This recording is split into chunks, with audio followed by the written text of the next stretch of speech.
Hello everybody, welcome back to another film review. As you can tell, today we're doing Deadpool. We're going to be doing some Deadpool today. Now, I'm going to just hold my Deadpool pop figure up for this review, just because I feel like it'd be a bit funny. It's actually the first pop I got. It stays on my desk, so we're going to have him up. He's going to be the mascot of this film review to make this one a bit different. Now, the original Deadpool film is about almost 2 hours long, hour 50 minutes. 8 out of 10 on IMDb, 85% on Rotten Tomatoes, and 65% on Metacritic. Yeah, Metacritic. So, what is the main thing about Deadpool? Now, Deadpool is an anti-hero film. It is based on a guy called Wade Wilson, and it starts off by showing a little bit of like Deadpool stuff. Like the intro is like a very Deadpool-esque. But let's go back to the beginning and tell you the origin story. Now, this guy Wade Wilson, basically he runs a he doesn't run a mercenaries. He's part of like a group who like stops bad guys, and gets paid to like stop people who deserve it essentially. And he comes back to his bar with his friend, and he gives a very rude drink and says it's from someone else, and he has to try and then that guy will try and fight the other guy to try and kill him. Doesn't die, but they made a bet on who's going to die next, because I think they all have like a disease or something similar to that. Eventually, he meets a girl, falls in love, does her quite a bit. He does her a lot. He does her a lot until eventually one day cancer gets way too much for him, and before he's approached by a guy who says he can cure his cancer, but it's like a special project sort of curing cancer thingy. And he doesn't want to do it at first. He like forget it, but then he gets very desperate and he goes to it. And he goes and he gets a treatment done, and he meets a guy named Francis. And that guy tries to like manipulate him, and uses all these like different machines and stuff to try and like kill him and or like that. But eventually Wade finds a way to escape, and he gets super regenerative powers.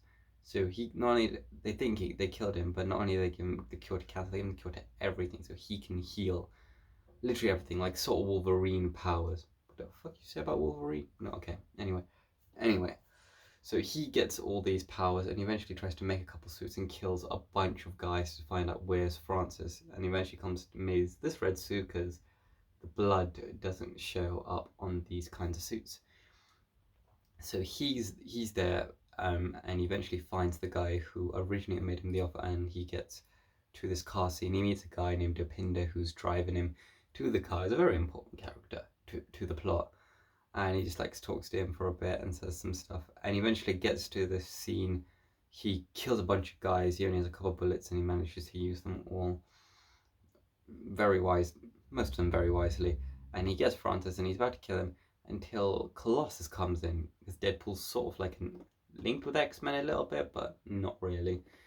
But yeah, he meets Colossus and he stops him, and another X-Men small girl, Negasonic Teenage Warhead. I think that's what, Ultra Warhead, something like that. I'm not quite sure what her full name is. But yeah, they meet up and they tell him to stop, and eventually Francis gets away and he needs a way to find her. Francis eventually figures out whose girlfriend is, and he tries to steal her, that's what he does. He steals his girlfriend and kidnaps her so she can't do anything. He needs to find out where she's gone and everything like that, but he's not going to be able to do it without the help of the X-Men. So he goes and he actually eventually asks for Colossus's help. Asks for Colossus and Negasonic's help to basically beat these guys, so he can like have a team. They eventually go get Dupin, I guess, to drive them with his car, and they get to the place, and then he's forgotten his guns. He's forgotten all his pew guns. How could you forget your guns? Okay.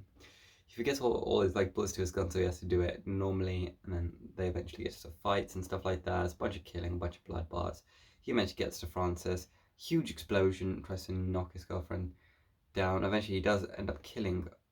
Francis gets to the end. He's got a bullet directly to his head. Colossus is trying to talk him out of it. Just shoots him in the head. Just doesn't care. He's like, nah, he needs to die. Sick of this. Sick of him. So that guy eventually ends up dying, and he saves his girlfriend.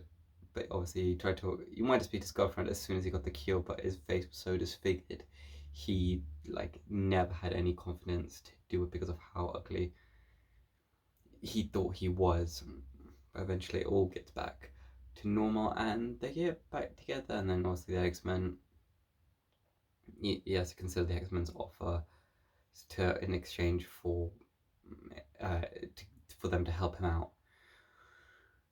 So that's like the main plot of the film. I think like it's a very separate film. Like if you're not into superhero films or anything like that, I think Deadpool's a very like not full superhero film. It's like the semi-anti. If you watch Deadpool 2, that's a bit more like X-Men-y, a bit more somewhat hero-y, I guess, but not quite in like this first one, I would say.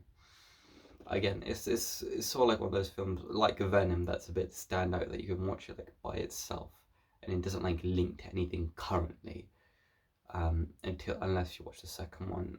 But I think the first one, something like this and Venom, like are very good standalone films and not like too superhero-y ish films. But that's like the main review. I just think it went quiet, bit strange for Deadpool. But I think what I'm gonna give Deadpool is I'm gonna give him a 8. We'll give him an 8 out of 10. I think it deserves it. It did get good reviews, which I'm happy about because it was a very funny film. So if you enjoyed funny films, Ryan Reynolds' humor is incredible in that sort of sense. I don't know why it has a 15 rating. It definitely should have an 18, but honestly, it is an incredible film if you haven't watched it. I think it's on Netflix right now. But yeah, I'm gonna give it 8 out of 10. Hopefully, you guys enjoyed the Deadpool video, and I will see you tomorrow for one final film review. Alright then, bye.